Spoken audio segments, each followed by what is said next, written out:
কবর থেকে আসা সতর্ক বার্তা, শিক্ষণীয় ইসলামিক গল্প। একটি গ্রামের কথা। সেখানে বাস করতেন এক বৃদ্ধ মানুষ। নাম ছিল আব্দুল করিম। তিনি 5 ওয়াক্ত নামাজ পড়তেন, মানুষকে ভালো কাজের উপদেশ দিতেন। গ্রামের সবাই তাকে সম্মান করত। কিন্তু তার এক ছেলে ছিল, সে বাবার কথা একদম শুনত না, নামাজ পড়ত না, বন্ধুদের সঙ্গে অযথা সময় নষ্ট করত। বৃদ্ধ বাবা বারবার বলতেন, বাবা, জীবন খুব ছোট, আল্লাহর পথে ফিরে এসো।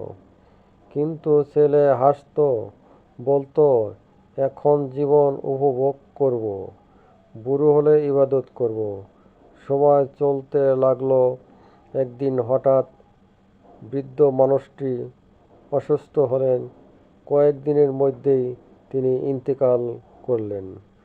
পুরো গ্রাম কান্নায় ভেঙে পড়ল।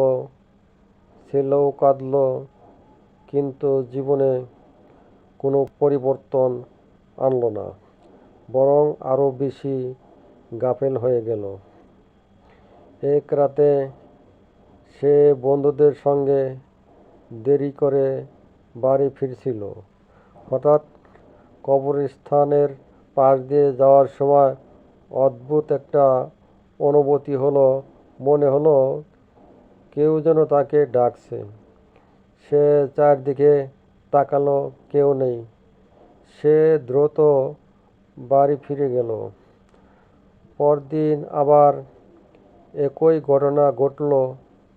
এবার তার ভয় লাগতে শুরু করলো।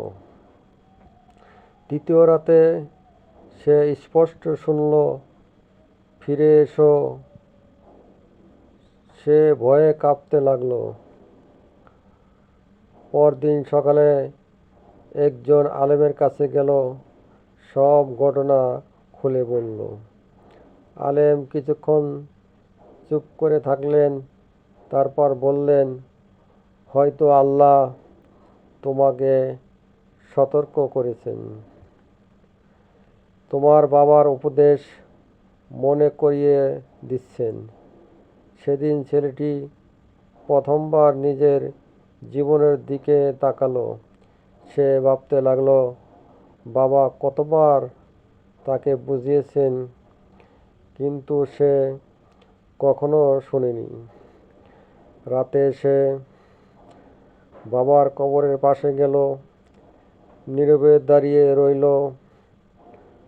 চোখ থেকে পানি ঝরতে লাগলো। সে বলল, আব্বা, আমি আপনাকে অনেক কষ্ট দিয়েছি, আমার জন্য দোয়া করবেন। সেই রাতেই সে সিদ্ধান্ত নিল নিজেকে বদলাবে। পরদিন ফজরের আজান শুনে মসজিদে গেল। অনেক বছর পর প্রথমবার জামাতে নামাজ পড়ল। মানুষ অবাক হয়ে গেল। দিন যেতে লাগলো। সে ধীরে ধীরে পুরোপুরি বদলে গেল। নামাজ শুরু করলো, কোরআন পড়তে লাগলো, গরিবদের সাহায্য করলো, মায়ের খেদমত করলো। একদিন সে স্বপ্নে তার বাবাকে দেখলো। বাবার মুখে হাসি ছিল। তিনি বললেন, বাবা, সঠিক পথে অটল থেকো। স্বপ্নে ভেঙে গেলে ছেলের চোখে পানি চলে এলো। সে বুঝতে পারল আল্লাহ তাকে আরেকটি সুযোগ দিয়েছেন। বন্ধুরা, আমরা জানি না মৃত্যু কখন আসবে। আজ যে সুযোগ আছে, আগামীকাল তা নাও থাকতে পারে।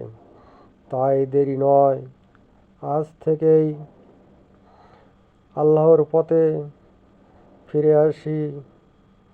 নামাজকে জীবনের অংশ বানাই,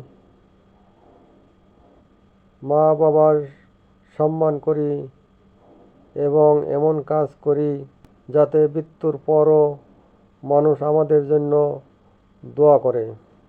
আল্লাহ আমাদের সবাইকে হেদায়েত দান করুন। আমিন।